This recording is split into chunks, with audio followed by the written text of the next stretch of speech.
Hey everybody, welcome back to the Pet Food Puzzle Guy. My name is Glenn, and one of my subscribers left a message not too long ago, and I guess her parents had told her when you get cat food, make sure you get a cat food that doesn't have ash in it. And she was really curious as to why would they put ash in a cat food. So we're going to take a look at that today. It's actually an old term, but it really still applies, but you just don't hear it anymore. So what is ash and why is it in cat food? Is it in there as a cheap filler that the big companies are putting in there to save money? Let's take a look and find out.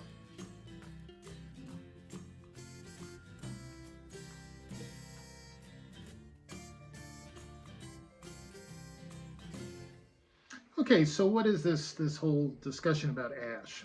Well, basically, when you look at cat food, you could say the same thing about dog food as well. You have protein sources, you have animal fat, you have carbohydrates, you have vitamins, you have minerals. And when you hear the term ash, it's actually from the around the 1990s, I think. I remember it being really popular. And basically, the ash is what you get when you burn the food down, now, obviously in laboratory conditions, but everything else in that diet will burn up. It's all organic, I guess, or whatever, but it's all going to burn up, all the fat, all the meat, all the vitamins, everything. So what is left are the minerals. So back in the 70s and 80s, when a lot of cats were coming down with urinary stones, whether struvite or calcium oxalate, they were learning that the mineral content in the food was the culprit. So what you saw was um, food companies would start saying, "Here's our low ash cat food." They would actually promote the fact that they were low ash. And again, what does the ash indicate? It indicates if you have a low ash cat food. I remember, I think Triumph cat food, their canned cat food back in the day. This is going way back to the late 80s. It actually said low ash right on their label. And what it meant was that the mineral content in that food was not excessive, because if the mineral content is excessive, you're putting your cat at undue risk of urinary stones. Uh, so basically, you started seeing low ash cat foods, or people would say, marketers would say, that their food was low ash, which just meant it was controlled in minerals, which it should be. That's something that those of you that know me, I preach this all the time, right? So from that, the term kind of was popular for a while, but then I think the researchers realized, well, wait a minute, low ash is just telling us the total mineral content is low or high, but what about the main minerals that make up the urinary stones? And in general, calcium, phosphorus, sodium, and magnesium are the main four that, whether it's struvite or calcium oxalate, those minerals are involved. So after a little while, the term kind of became obsolete because it really wasn't being very specific. It was just telling you that the total mineral content, but what about each mineral? That became much more important. And as you know, you hear me all the time, show me the nutrients. I definitely want to know the specific calcium, phosphorus, sodium, magnesium in a cat food, whether it's dry or canned. So you started seeing food companies saying low ash, low magnesium, because magnesium really is the culprit, especially for struvite. So you started seeing that marketing, that not only we low ash, but that one bad mineral, magnesium, were controlled in that as well. And that kind of, again, it went by the wayside. By the time we got into the decade of the 2000s, that terminology is kind of gone. But the nutrition did not change. That whole concept of the ash telling you what's left in that food, that indication is still there. Show me the nutrients. And it's just as critical today for every cat out there that we're looking at calcium and phosphorus and the sodium and magnesium, because it is definitely a risk factor associated with urinary stones. You can also, for kidney disease, which we see so much of in cats, especially as they age, definitely the sodium and the phosphorus are biggies when it comes to risk factors for that. So this is disease. I wish I could say disease prevention. This is disease risk management. Let's control those levels, and that's if you watch my videos when I show you cat foods. That's what I do. I actually show you the actual mineral content. You could say, though, if this was back in the late 80s, oh, let's look at the ash level in that food.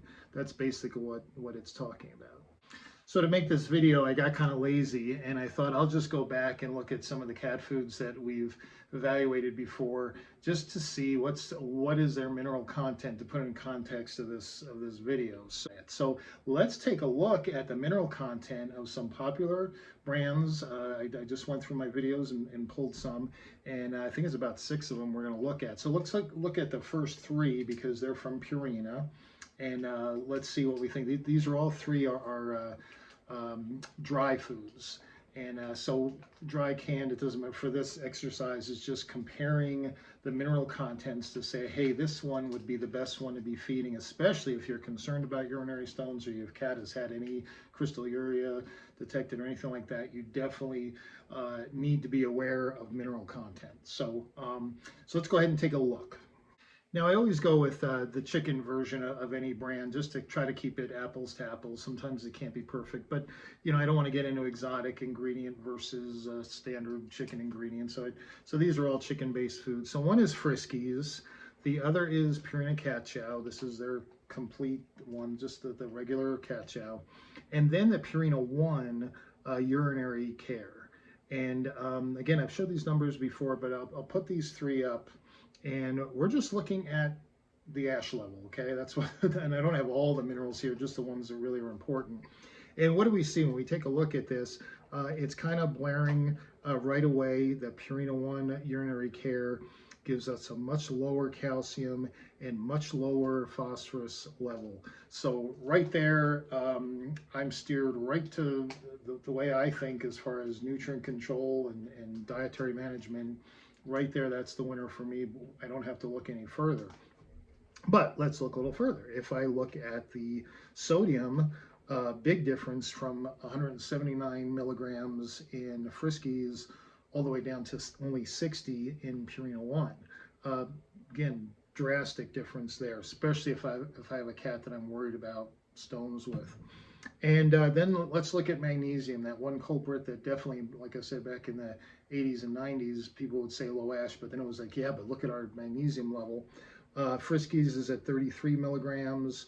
Purina Cat Chow brings it down a little to 31, but look at the magnesium level in Purina One urinary care. I mean, it truly is a urinary care diet. It's not just marketing, put it on a label and put it out there.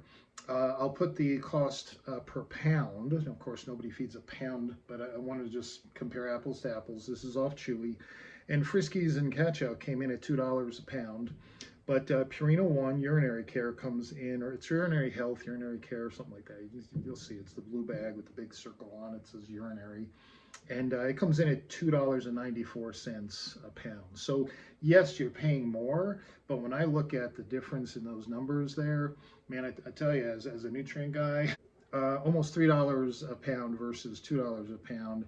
But again, if you're trying to do the best for your cat, that is the way to go. And if you say, well, my cat doesn't have urinary problems, well, she doesn't today, or he doesn't today. The whole idea is prevention here. If you're going to spend good money on food, let's make sure it's at least promoting good health and is the healthiest out there. Now, these are dry. If I really was concerned about urinary health, I'd be feeding canned, because all that added moisture in canned definitely helps urinary cases. So, but again, we're just comparing apples to apples because there is a gigantic population of cat folks out there that feed just dry for the convenience. Their cats prefer dry, whatever. So anyway, so there's those 3. Let's look at another 3. Okay, you know what? I'm going to put 4 up because I pulled the information, so I might as well put them up there. So a lot of numbers here, but we're looking at Regular Science Diet Feline Adult. Okay, these are all dry again. Royal Canin Hairball Control. Science Diet Urinary Health Hairball. Okay, so they've got one that's kind of combining both. And then the last one is Zymes Cat Food. And so we're looking at the 4 of these. And again, what do we see right away? Definitely I see that the lowest is the Science Diet Hairball Control urinary. That comes in at 188 milligrams. And so that even goes below the Purina One. Phosphorus at 159 That is totally different than all the others there as well. You can see the next closest actually is Science Diet, the regular Science Diet adult versus the Science Diet Hairball Urinary Health. So definitely the urinary health diet is giving us even better nutrient control. If we look at sodium across the board, regular Science Diet's 105 milligrams, Royal Canin's 140. There's the Hairball control urinary from Hills at only 90, and there's IAMS at 92. And I should point out IAMS, I guess I skipped it here, but if you look at the calcium and phosphorus, IAMS is pretty much in the middle there. Surprisingly, and this is what drives me crazy about Royal Canin and Purina. I mean, I defend them a lot from the raw folks and the anti-kibble folks and the big kibble fanatics out there, or anti-kibble fanatics. But Royal Canin and Purina have some really excellent diets, as we're discovering here. Purina One Urinary Health is a great diet at a great price. Royal Canin has some excellent diets as well, especially therapeutic diets, and millions of dollars worth of research. They're a top-notch company, right up there with with Purina and Hills. But they then make some diets that are just pretty lousy, both on the therapeutic side and on the wellness side. And we look at their Hairball control diet here: 310 in calcium and 270 in magnesium. Man, they make Purina One look really good. Okay, so just like Purina, you see that with Cat Chow, it was pretty decent, the mineral content, but with the urinary care, it actually had a significant difference. We see the same thing with Hills, that the regular feline adult, 211 over 189, and we find, I'm sorry, not 211, 219 over 165, and then we see the Hairball urinary goes down to 188 over 159, which actually is the lowest of all the diets we've looked at there, which does not surprise me. Again, if we look at the sodium level, the Royal Canin is really high, right up there with Cat Chow, or almost up there with Cat Chow. And IAMS comes in pretty good with, again, their calcium and phosphorus, it's in the middle of the road. Sodium level is good. So let's look at magnesium, that one that was kind of famous in the 90s that everybody looked at. And we see that we have Science Diet at 20 milligrams. So if you remember, Friskies and Cat Chow were both in the 30s. Purina One brought it down to only 13 milligrams. So here's regular Science Diet at 20 milligrams. Royal Canin, 30 milligrams, right up there with Cat Chow. I'm kind of surprised. Then the Hairball urinary from Science Diet is 20, same as regular Science Diet, and there's IAMS at 24 milligrams. So the one thing I learned from this is that IAMS actually, it's a way better product than Royal Canin as far as looking at these nutrients. And look at the cost per pound, $9.67 a pound for Royal Canin, and only $3.14 a pound for IAMS. And now we're just looking at this one aspect, but this is Dr. Ray on her channel, Animal Doc Ray. She gets into this. You know, you can't look at every single part of a diet, you know, the macronutrients, the micronutrients, the fatty acids, all this other stuff. But this is one of those areas that's very critical to the health of your pet, the healthfulness of the diet. And the mineral content is something that nobody looks at. Nobody looks at it. It's not part of marketing. Everybody's into meat and protein or carbs are either good or they're bad, or but nobody looks at calcium phosphorus ratios or the amount of magnesium and all this other stuff. So that's that hidden thing that if a food company does that well, like a few of these are doing, we're going to give them the benefit of the doubt that they're doing the other stuff well. If they do the little things well, they're doing the big stuff well. Okay, there could still be differences, but at least we know, hey, they're on target and they're trying real hard to make a good diet. And again, regular Science Diet's fine, but I would go with the Hairball diet from Science Diet. And again, let's look at cost. Now, again, if you're on a budget,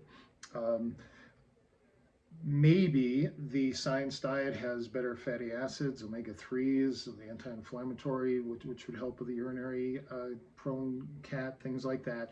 But just looking at these nutrients here, the Purina One comes in at just under $3 a pound, and the science diet is over $6 a pound.